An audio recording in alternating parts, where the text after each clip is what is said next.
All right, we are live.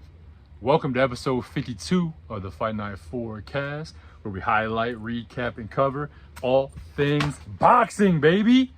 We are back with another big episode, episode 52. And if y'all didn't have a chance earlier this week to check out my interview with Dr. Christy Halbert, a 2012 Olympic coach and owner of Fighters Nashville Gym and Boxing Resource Center, which is a not-for-profit for boxing. So if you haven't had a chance to see that yet, hop back to the, scroll back a little bit. It's just one episode back. Had a little interview with her. It went really well, man. She's a boxing encyclopedia. I was so thankful to have her on. I trained under her for a little bit. She's trained the likes of Caleb Plant, Clarissa Shields, Errol Spence, Jojo Diaz, Rashi Warren, Terrell Gausha, a lot of those people on the 2012 Olympic team / training partners. So, if you're in the Nashville area, stop into Fighters Nashville. Go follow on Instagram at Fighters Nashville and at Boxing Resource Center. But for real, go check that episode out. Our interview, we get a little lengthy with it, but we're deep in some good conversation, man. She is like I said, a boxing encyclopedia, and I was so happy to be able to pick her brain on some things. So, go check that out. Episode 52, man, we got a big one for you. I know y'all see the thumbnail. And we have some big topics to cover. We're gonna talk about this past week. I'm gonna say a week of boxing, because last night we had a card, and there's not really anything going on like today or tomorrow. So we had a card last night that we're gonna cover. We got Tank and Frank from last week. We're gonna get into that, and then we're gonna talk about Ryan's punishment for the cheating, supposedly. I don't know. Y'all gonna hear my take on it in just a little bit. I think the truth, lies somewhere in the middle, baby. That's what it always is. So first off, let's get into June 15th. We had Tank and Frank Martin. So they had a pretty big bout. Let's talk about the undercard first. We had Carlos Adames versus Terrell Gausha, actually someone I just talked about, who the lady that I interviewed last week, who she was an auxiliary trainer for him on the 2012 Olympic team. So this fight was for the WBC belt at 160, and Adames ended up winning by unanimous decision. But I thought Terrell Gausha had a really good fight. I was very surprised to see that it went to unanimous. I was thinking it was probably gonna be more of a split decision. I don't think Gausha did necessarily enough to win. I think Adames won more of his what's the word I'm thinking of? He won more of his significant strikes for sure, and I think that he came out on top in a lot of the infighting they had. So I think that Gausha put up a really good fight, but I think that Adames, also just being the champion, it's just like when it comes to a decision like that, a lot of times it's tough to overturn the champ. You know what I mean? So it is what it is, man. Gausha had a good fight, but Adames ended up coming up with the unanimous decision. Then we had Gary Antoine Russell versus Puello. That was a split decision, so that was a little bit closer of a bout. So it ended up going towards Puello. He is the new interim WBC super lightweight champion.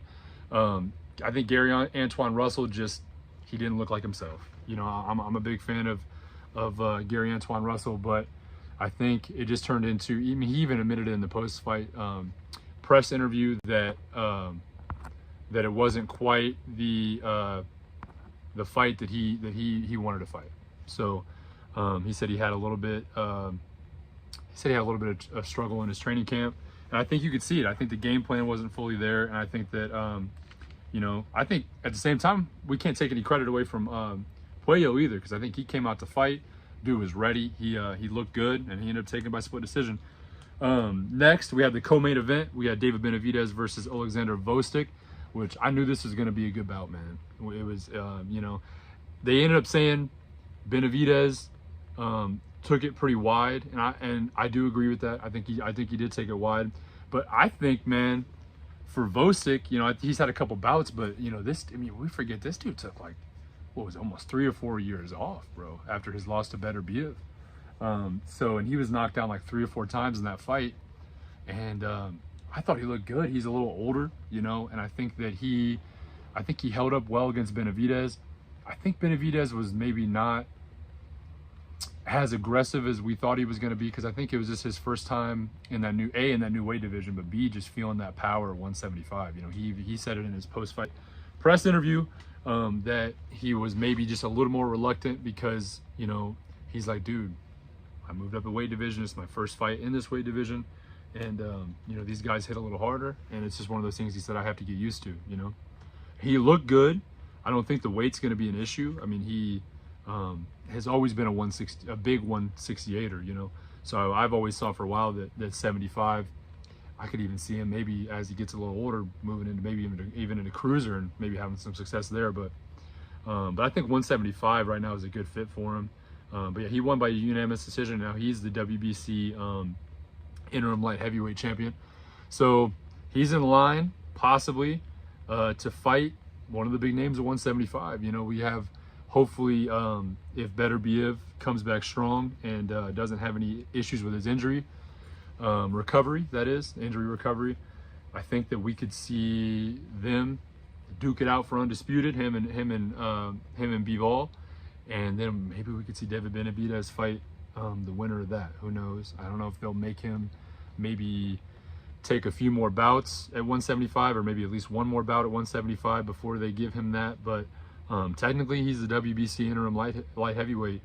So I don't remember. I think it's right now. I think Better Biev has that belt, because I want to say that Bivol has like the WBA maybe, or something like that, or the WBO, one of those two. And I think that Better Biev has the other 3. So I would say that him being in interim status would probably shoot him up as a mandatory in some aspect. So we'll see. We all know how that is with all the different sanctioning bodies. You never know who the next mandatory might be necessarily. They kind of are weird about that sometimes. But I think it'd be a fun fight. And Benavidez left his options open. He said, they asked him at the end, they said, are you sticking at 175 or you want to go back down to 168, or what's your plan? He left it open. He said he's open to any fights at 168, any fights at 175. So I think that's a good idea for him. He said that there's no issue with him making that weight at 168. Like, we know he's a kind of a weight bully at 68, but he claims there's no issues. So I think it kind of leaves open the possibility of a Canelo fight down the road.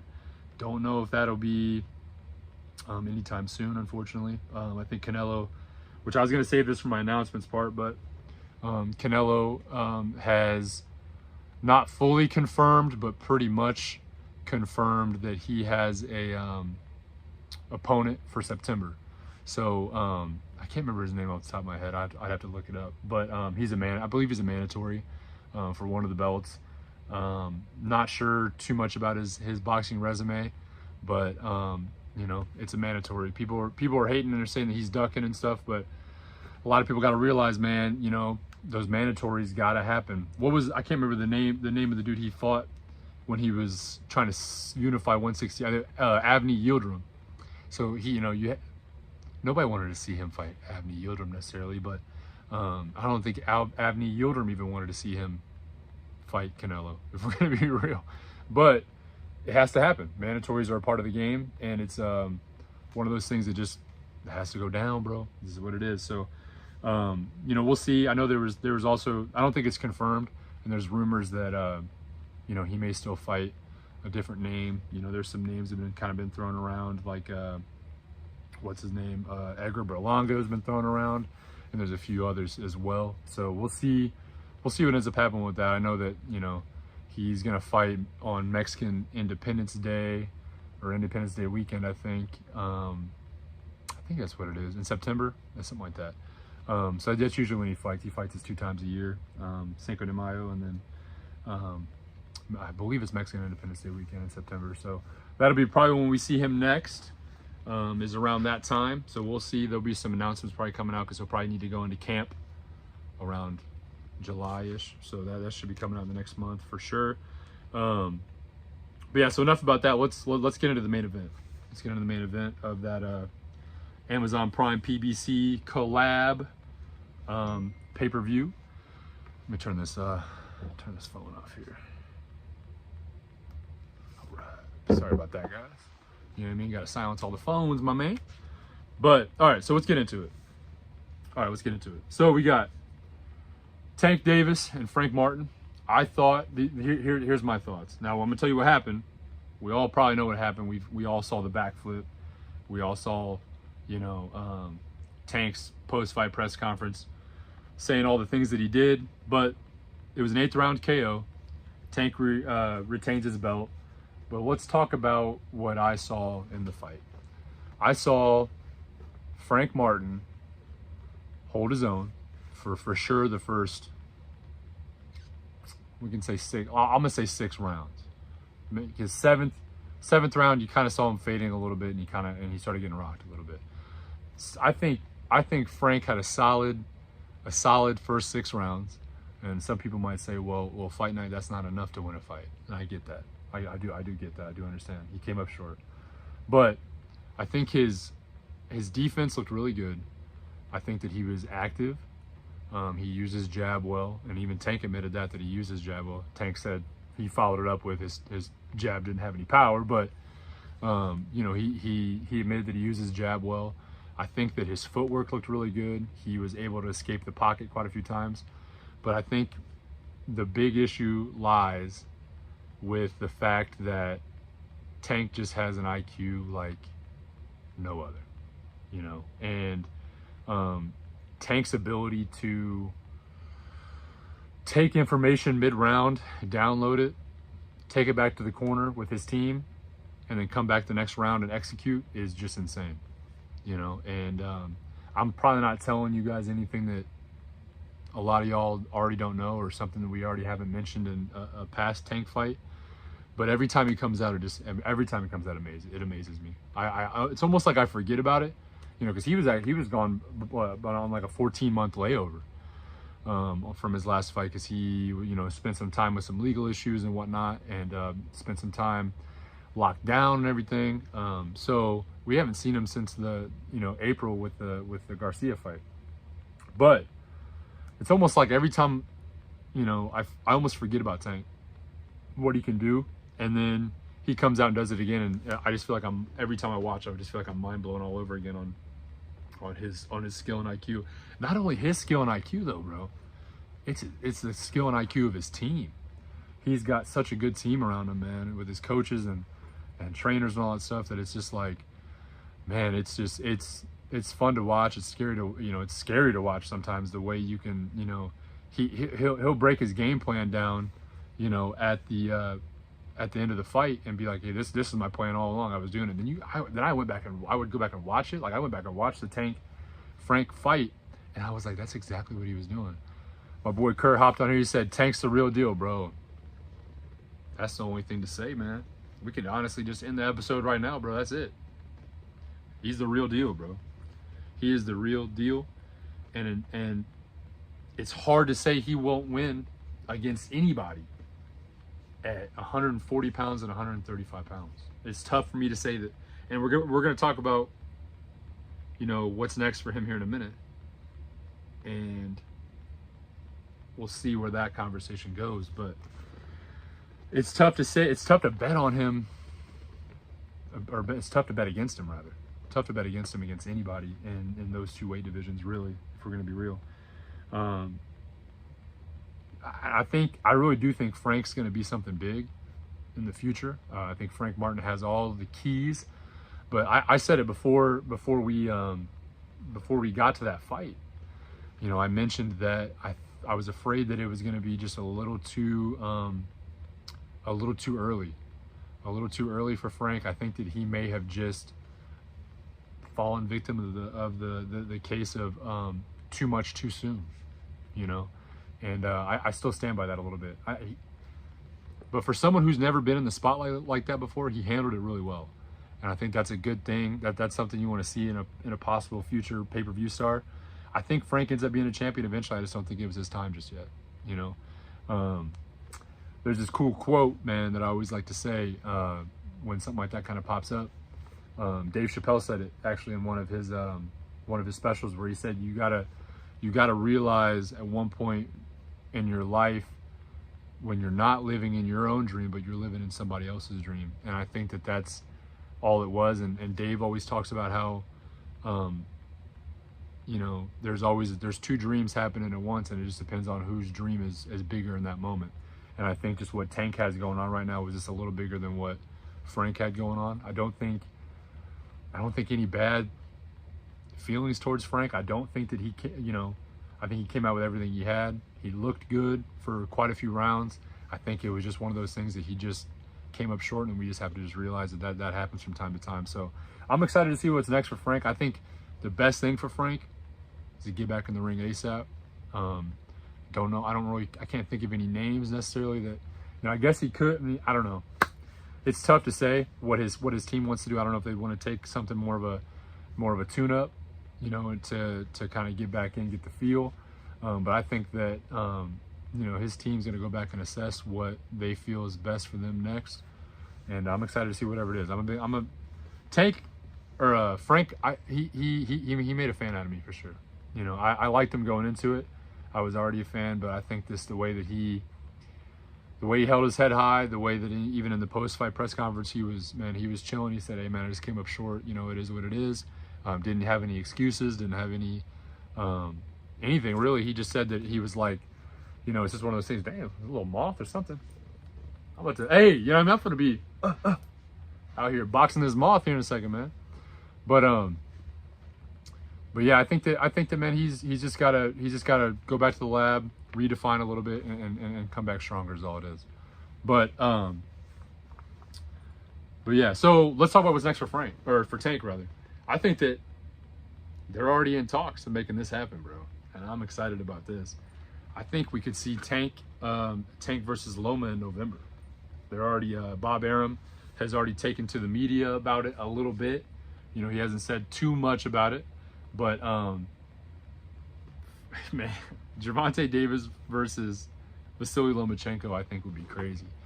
There's probably going to be haters off the rip that are like, man, Loma's too old, or whatever the case may be. This fight should have happened 5 years ago, whatever the case may be.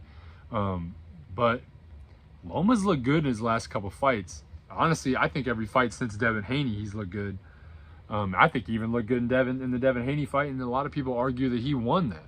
My boy Curdy said, "I'll take Tank, easy work." Hey man, and that's the thing, bro. It could happen. As much as I love Vasily Lomachenko, and he's like kind of one of my, I guess you could say, southpaw idols. I look at his game a lot, and he's a wizard when it comes to footwork and angles and working that left hand, and man, and defense in general. Loma's just a very, very good all-around boxer, but and he was I believe a lineal 135 champion, pretty much undisputed. He ended up having his loss to Teofimo and whatnot, had an injury in his shoulder during that, but that's the thing, is he's beatable. He's lost a couple times, even though people want to dispute the Devin Haney win, and say that was a fluke. But he did lose it. He lost to Teofimo, so I just think it'll make for a good stylistic matchup. And, like I just said, it's hard to bet against Tank on anybody at 135 through 140. But, I think that Loma's got a shot. I think at the end of the day, it's always a puncher's chance. Anybody's got a shot to win any night. Anybody can get caught any night. But I think Loma's got a good shot.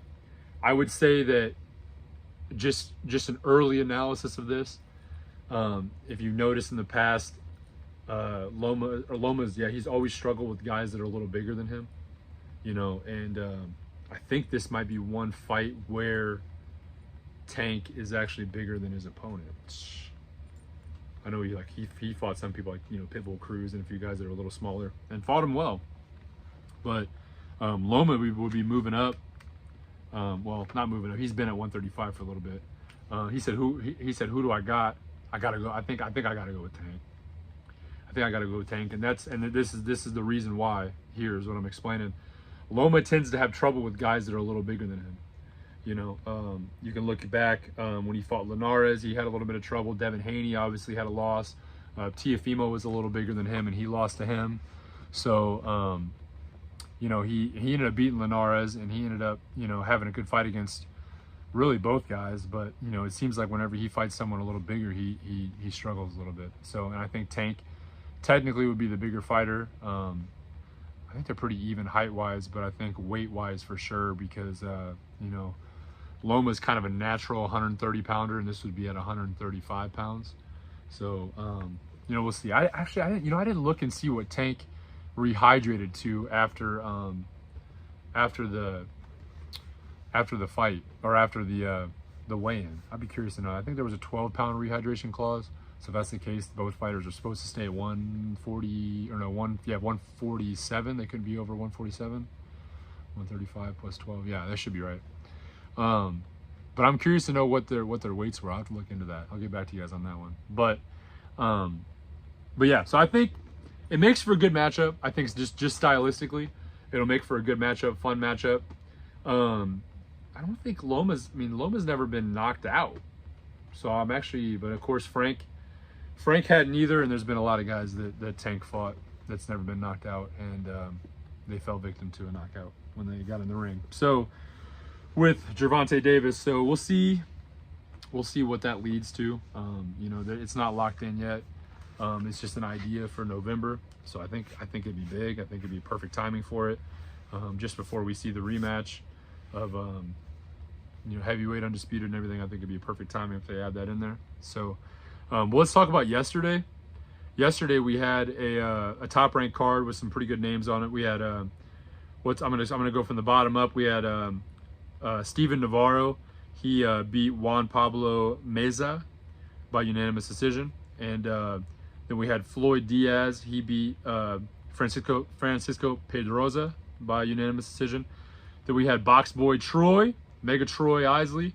He won by unanimous decision against Javier Martinez.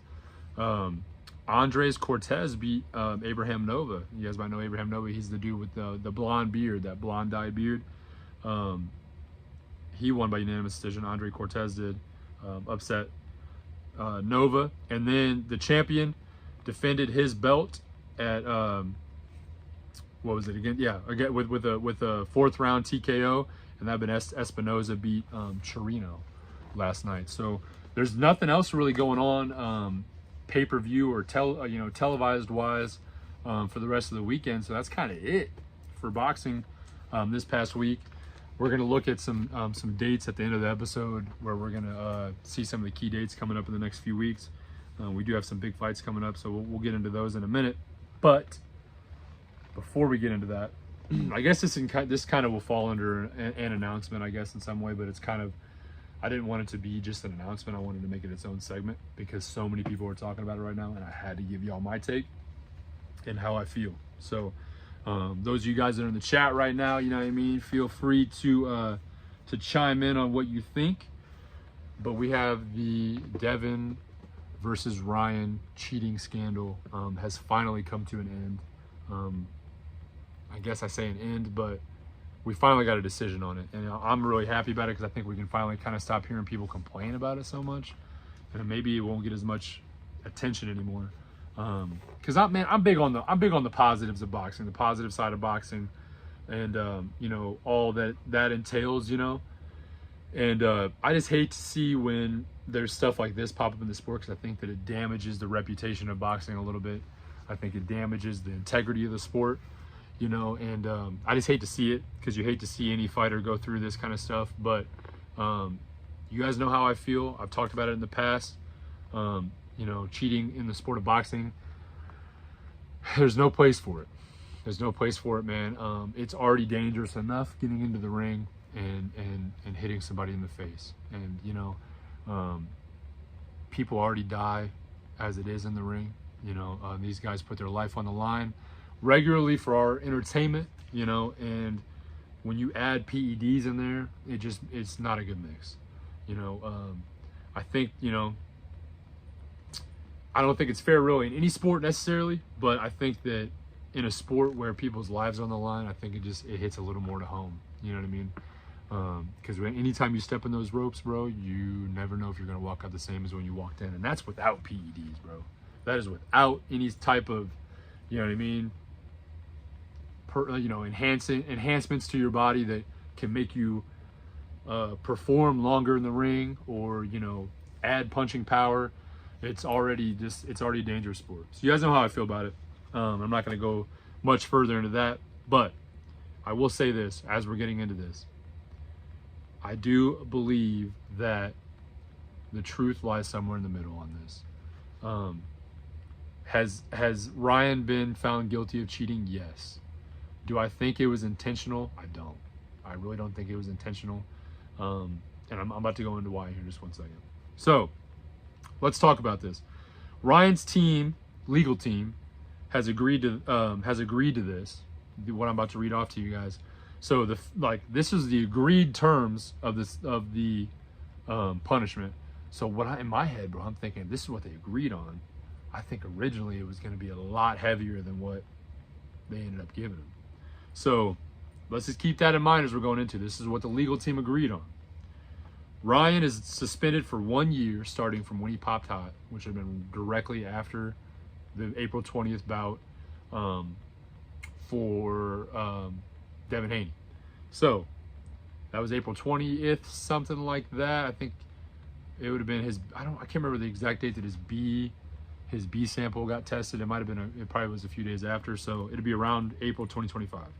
So suspended from 1 year starting from April 2024. So that'll lead into April 2025. He had to forfeit his purse. Now I'm not saying he did not forfeit all the money that he got from the fight, because there's a lot of guaranteed money, gate sales, pay-per-view sales, and whatnot. But he had a purse of $1.2 million. It's actually $1,210,000 is what his purse was. He had to forfeit that, so had to give that back. Plus the $600,000 that he did his little bet with Devin Haney, where if he didn't come in on weight, he owed Devin Haney $600,000. They did that. They worked that out, and that was the end of that. So in total, he lost what? $1.8 million. On top of that, he was fined $10,000 by the New York State Athletic Commission. And at that point, $10,000. You already just gave away 1.8. $10,000 is what it is. I'm not saying that. $10,000 is a lot for the regular Joe out there, but for Devin Haney too. But Ryan, I don't think he's too concerned about that little fine. But it all adds up, my man. It all adds up. All right, so let's talk about it. Let's talk about the punishment. Hey man, hit the chat. We got a few people in here. Hit the chat. Let me know what you think, man. Do you think was that harsh? Was that fair? Should there have been a little bit more? Should have been a little less, maybe. I know a lot of people thought that maybe it was going to be a 4 to 6 month suspension, and they hit him with a year. And this is why I think they hit him with a year. I think they're making an example out of Ryan.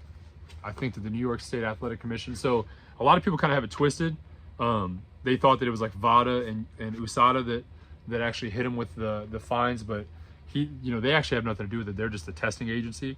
So they report back to the New York State Athletic Commission. So it's really the Athletic Commission that has the hearing and does all that. So I think they're trying to make an example out of Ryan, because I think they're really trying to crack down on PEDs in the sport. So let's talk about this. So we have the New York State Athletic Commission stated, when a fighter tests positive, they have a right to a fair hearing, which Ryan got. Garcia lost on the strict adherence clause. So they say strict adherence is the athlete should be aware of what is in their system at all times, and they should understand that the supplement industry is very unregulated. So what I think happened is, truth lies somewhere in the middle. I don't think Ryan took anything on purpose. I think that he was taking, and he showed pictures of the stuff that he was taking. I think he shared it somewhere. And I think he was taking some dietary supplement that had Osterine in it. Then when he went to go take his tests, he had the whatever it was, 6 billionths of an ounce or something like that in his system. So he had, man, it was really not enough, I think, to cause any performance enhancing effects in the fight. I think that most of what happened was Devin Haney just got caught, and Devin Haney fought an opponent that he did not match up well with, and that's just what it is, So I don't think performance-wise there was a lot of cheating happening in the ring.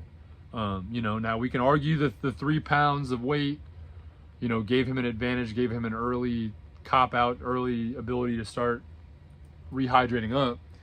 But at the end of the day, I don't think that, Devin's always been a weight bully, and it's like he has complained about, he's been complained about for being a weight bully, and now he is on the flip end of it. And he's kind of complaining about it now, and it just doesn't give a good look, I don't think. But it is what it is. So, I think that's really what happened. That's my opinion. I think that Ryan accidentally took something that had Osterine in it. Maybe he didn't know that Osterine was a banned substance. Whatever the case may be, right? Whatever the case may be, he cheated. At the end of the day, he had a banned substance in his system that is considered cheating. I agree with the strict adherence clause. I think that athletes should be a little more aware of what they're putting in their body, and especially here in the United States, the FDA does not regulate a lot of those supplements that we take for dietary needs. So there's a lot more countries that are more strict on that kind of stuff, and I think the FDA is just not one of them. So it is what it is. I don't think Ryan did it on purpose. I don't think he did it with malintent, but nonetheless, he has to take responsibility for what happened. And he got caught with a banned substance in both of his tests, A and B, leading up. Now they were tested a bunch of times throughout, because they both submitted to VADA, which is the Volunteer Drug Administration. So throughout the entire camp, they were getting tested, and it wasn't until right before and after the fight that the A and B tests tested positive for Ryan. So it might have been something he was just taking to help cut that weight in the last minute. We know we had the weight struggles already, so he was probably trying to do anything he can to lose some of that weight. And he was taking something he thought was legal, and it wasn't. So, but nonetheless, I think Devin Haney has the right to be upset because cheating was involved.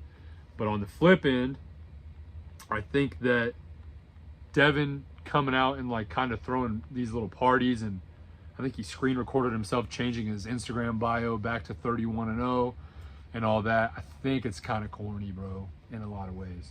I get it, be hyped, you're undefeated again. But I just don't think it's a good look, man. It's not a good look.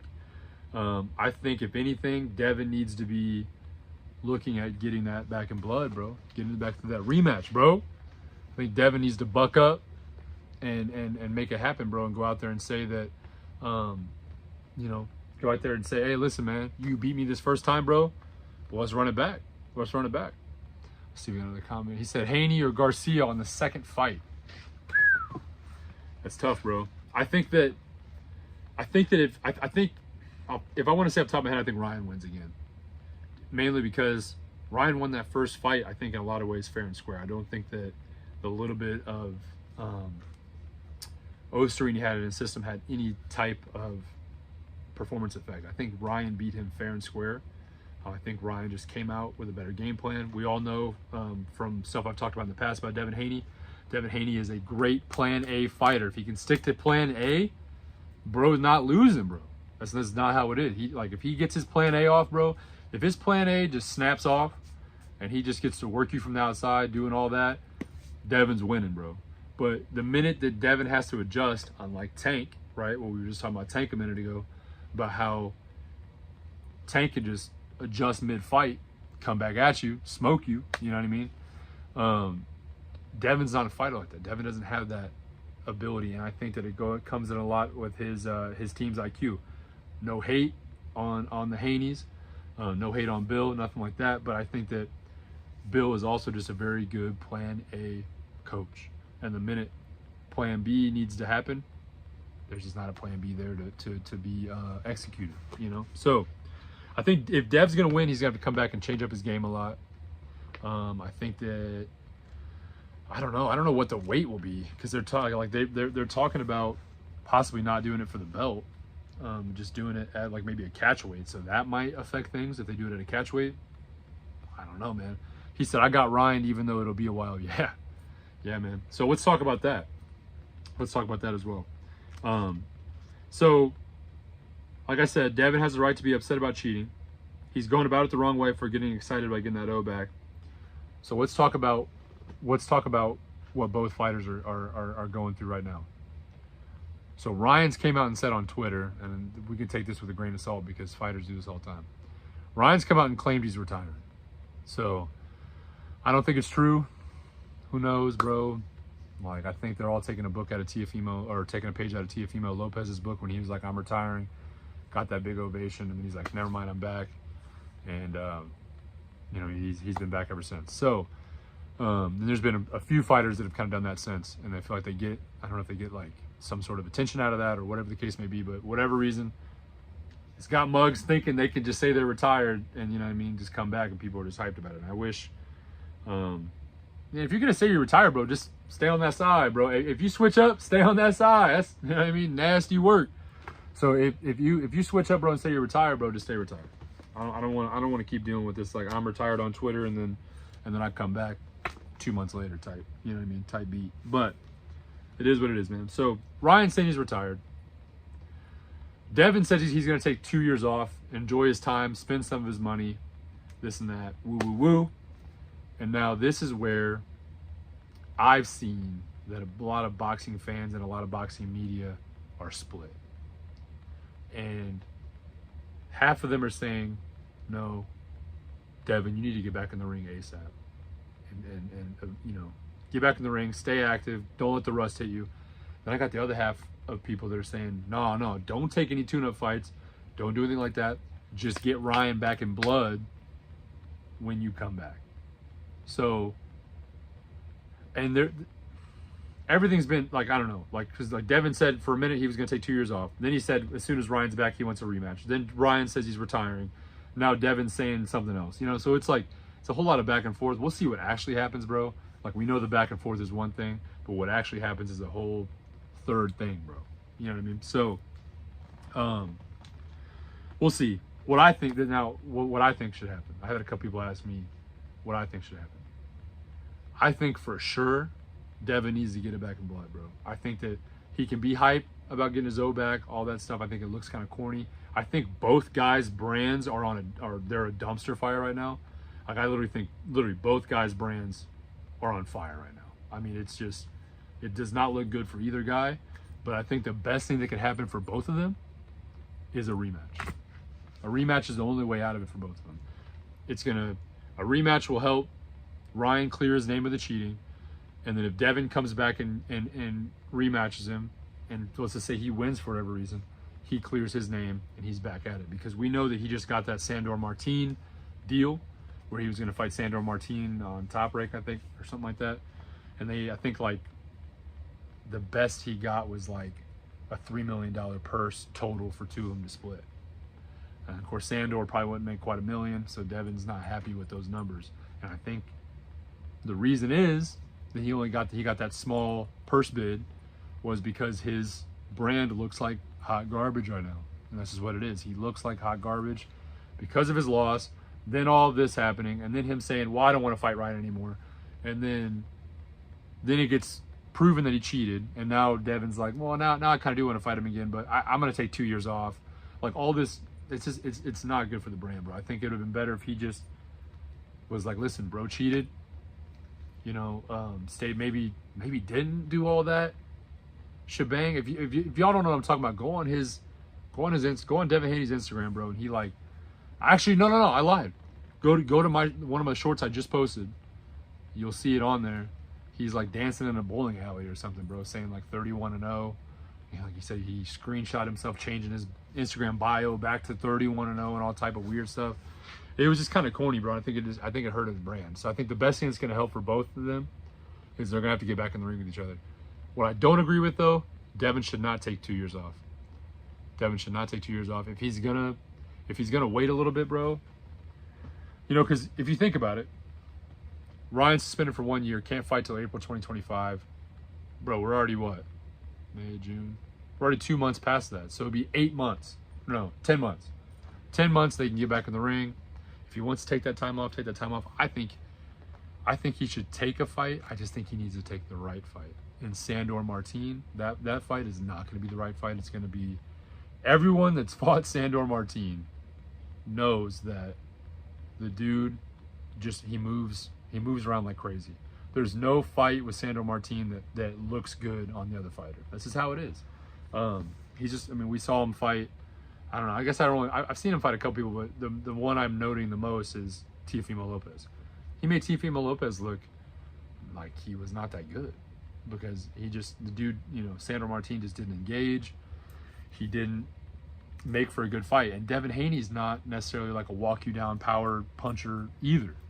You know what I mean? So seeing them two stylistically would not look good. Here's the issue with that. He's going to have to vacate the WBC belt if that's the case. Because either that or they're going to have to pay Sandor Martin some more step-aside money. So what I think Dev should do, vacate the WBC belt or pay the, step-aside money to Sandor Martin. And he needs to fight somebody with a little bit of credibility. A power puncher.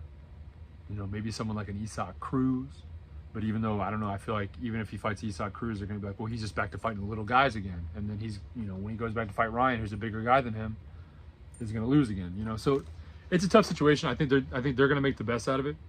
And they're going to figure out what works best for them. But yeah, let me know what y'all think in the comments, man. Let's talk about it. What do you think?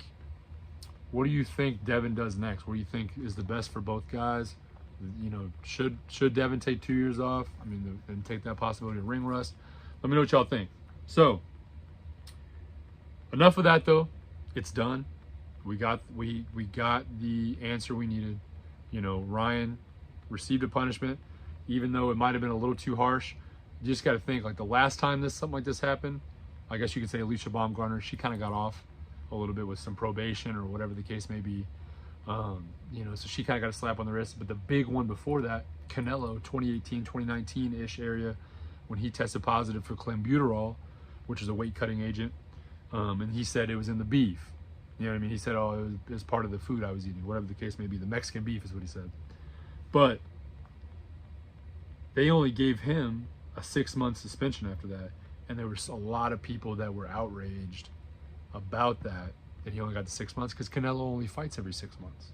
So they were like, oh, so he's just going to be suspended during his training camp and he'll be back in 6 months. So I think that at the end of the day, Ryan cheated, and I think that they're trying to crack down on that. They're trying to be like, all right, well, we're about to suspend dude for a year. We're going to make an example out of him. Try to get the PEDs out of the sport. I think New York is just coming down hard on him, bro, and that's just what it is. So pause, no Diddy. But he said Devin is going to take a light fight after this loss. Okay, I'm with it, bro. I think he should. I think let him take a light fight, but like I said earlier, it has to be the right opponent. It cannot be someone that's going to go out there and make him look bad, bro. I think it can't be someone like a Sandor Martin or somebody's coming off a nasty loss, or something like that. It's got to be someone with a little bit of credibility. I think that's going to continue to build his resume and help build that brand back, bro. Because I think his brand's in shambles right now, bro. But and Ryan's isn't very far behind, bro. His is right there too, bro. But all right, let's get into a few announcements and some key dates coming up, and we're finna wrap this girl up, babe. You know what I mean? We're finna be done. I'll let y'all get back to your weekend. Let you guys enjoy yourself. We had a few people in here, in and out, rocking with us, man. So thank y'all, as always, for sharing your Saturday night with me, man. I know there's a million other things you could do, but instead you in here watching the Fight Night forecast, my boy. So we got a new opponent for Jake Paul on June 20th or July 20th.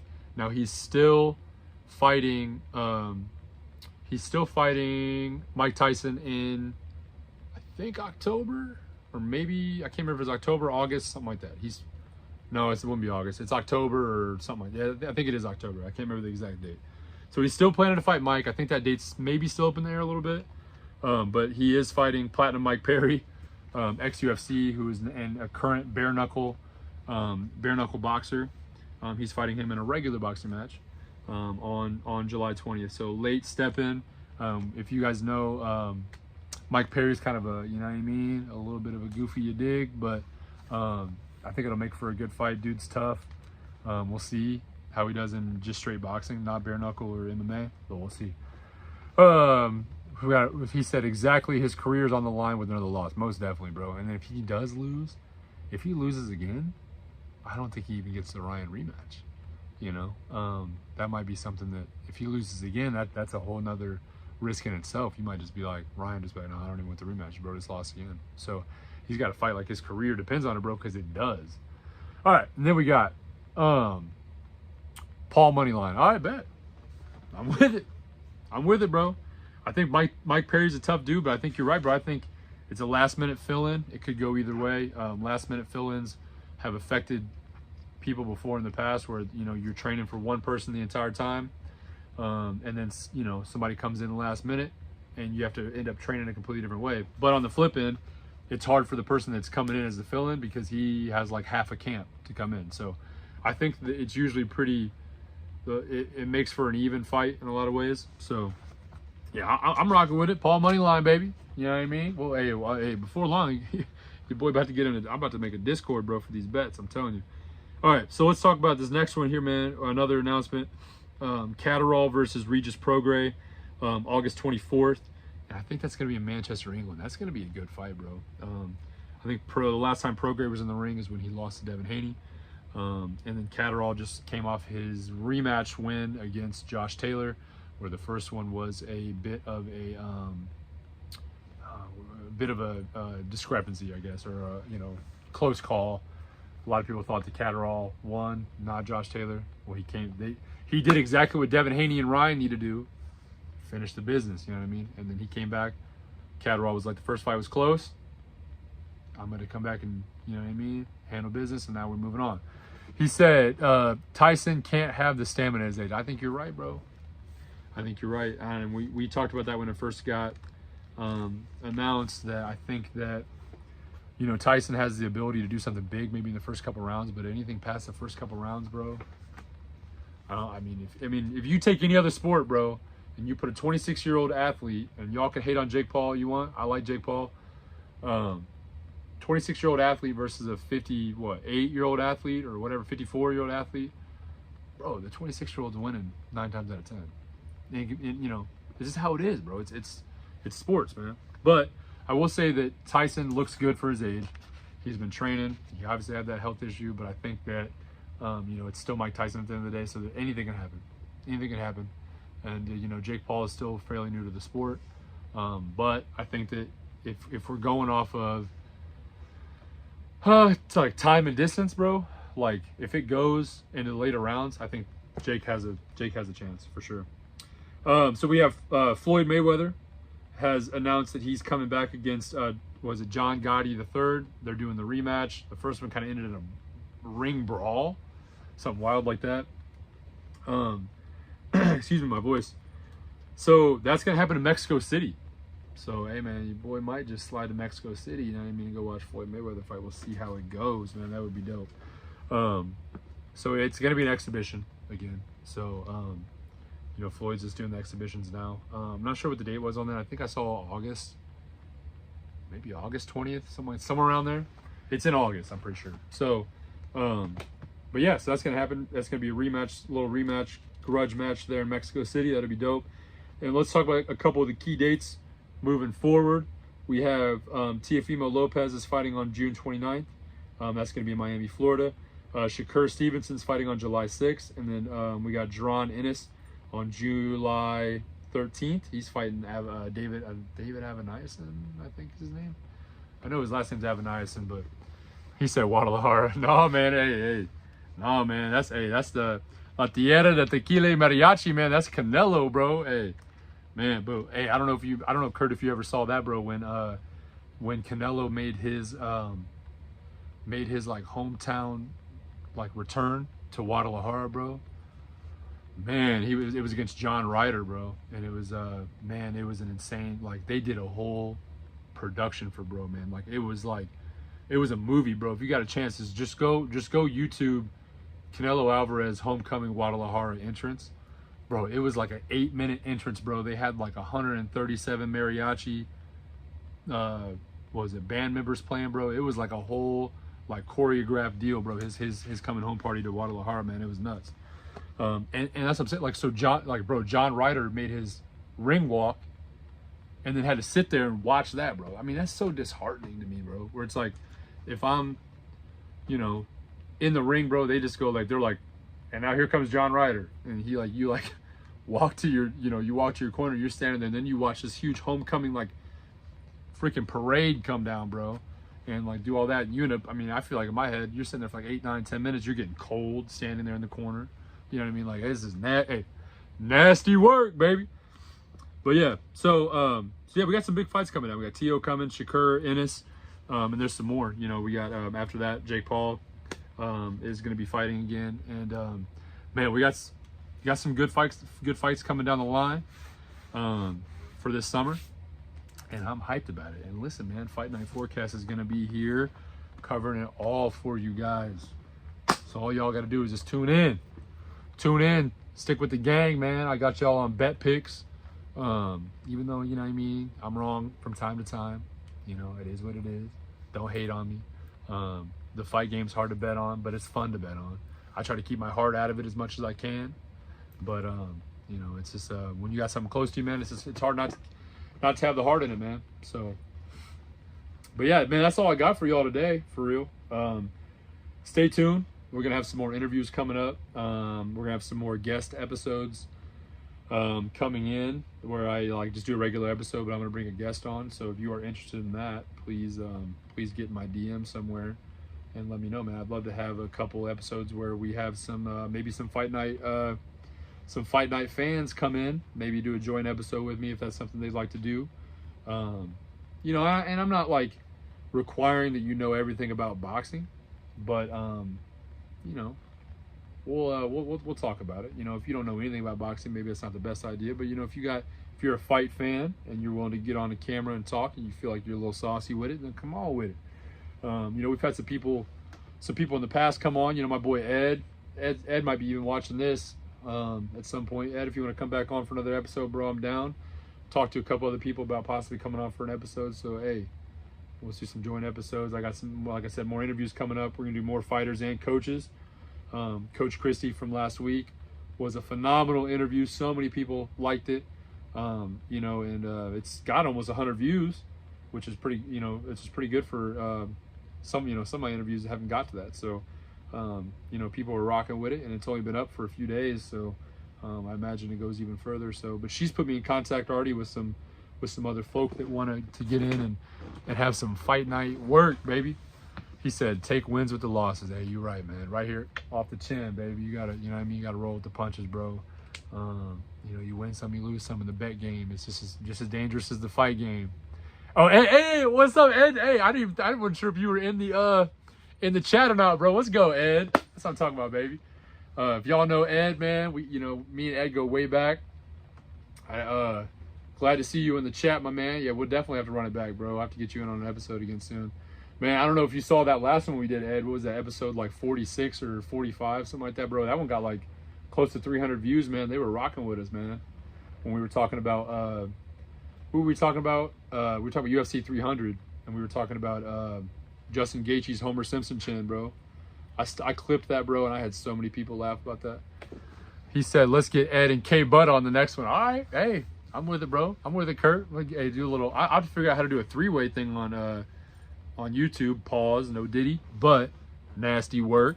But you know what I mean. We have to figure out how that would work, or maybe some sort of app I can download where I got multiple people on, or we go Instagram live. I don't think Ed has Instagram, but we'll figure something out, most definitely.